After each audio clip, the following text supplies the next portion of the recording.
Hey guys, Matt here. This is my review of the Bourne Legacy. This movie is directed by the actual writer of the previous 3 Bourne movies, Tony Gilroy, and this movie stars Jeremy Renner, Rachel Weisz, and Edward Norton. Now the plot of this movie takes place during and after the movie The Bourne Ultimatum, where Jason Bourne and Pamela Landy, Joan Allen's character, have uncovered Operation Blackbriar, the program that Jason Bourne was a part of. And so the government's panicking and they want all their loose ends covered and severed. And so Edward Norton's character has all of the other outcome agents and scientists, pretty much anybody that had anything to do with the project, killed. Well, during the murder of all the scientists, one scientist escapes. That's Rachel Weisz's character, who plays Elizabeth Shearing. And during the murder of all the outcome agents, one man survives, and that's Jeremy Renner's character, Aaron Cross. And so Elizabeth Shearing is put into a type of witness protection program, and it goes wrong, so Jeremy Renner's there, and he saves her. And after he saves her, she explains to him basically what the scientists did to him to make him better. They basically would give their agents green and blue pills. One pill would increase the physical attributes and like the intense hearing and vision and whatnot, and the other one would increase the mental capacity to make them smarter and pretty much geniuses. So they decided to go to basically where the pills are manufactured so he can be weaned off the pills. They called it viraling out, to where he keeps all the abilities and doesn't have to take the pills anymore. So that's pretty much the movie. You were expecting some awesome chases and Edward Norton, you know, breathing down their neck every second. That's really not what this movie's about at all. When the movie was first announced, I was like, okay, they really didn't have to make another Bourne movie, but since there's like 8 books, I figured it was only a matter of time before they did. So this movie doesn't feature Jason Bourne. Instead, it features a new guy, Aaron Cross, played by Jeremy Renner. And I went to this movie thinking, okay, I love the Bourne Ultimatum, so I'm going to love this movie. Well, after seeing this one, I can say that I really didn't, and I really think this movie is the weakest of the series.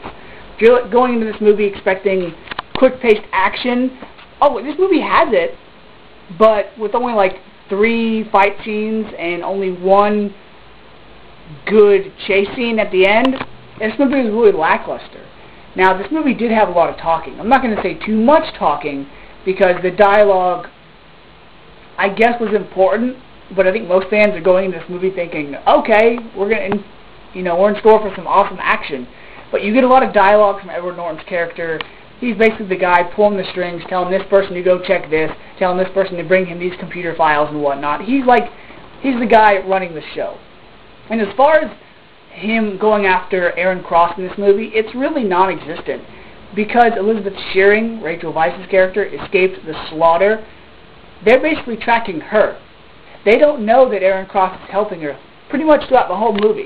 And when they do, all we get as a result of that is a really good chase scene right out of a James Bond movie.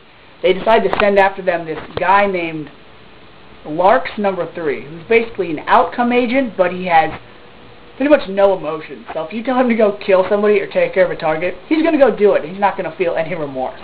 So besides the cool chase scene between that guy and them, there's really no action. And what action there is, it's Jeremy Renner fighting 1, 2, 3, maybe 4 guys, but because he's so quick and he's so tough, it's like he just wipes them out in like 3 hits. There's really no challenge. In the Bourne Ultimatum, I love that movie because especially the scene with Matt Damon and that one guy in the small room, and they're fighting, and Jason Bourne hits the guy in the throat with a phone book. That was a sick fight, because Jason Bourne and the other guy both got hits in on each other. Whereas Jeremy Renner as Aaron Cross, he's just too good. Too good. And yeah, it's awesome in movies like Taken, when, you know, that's practical, but when you have like a super soldier like Aaron Cross, and he takes out 4 guys like that, it's not that interesting, because there's no challenge. And then the ending to the movie was a bit of a letdown. It was like, we get this cool chase scene, and then, really? You're going to end the movie like that with no real closure? But if this is the start of a new trilogy, I hope the trilogy gets better, or I hope they at least introduce more of Jason Bourne, because Jeremy Renner as the new Bourne guy, for right now, it's not working. So let's just hope it gets better. From a rating of a 1 to a 5, because this movie was completely lackluster for me, I'm going to give this one 3. Yeah, a 3.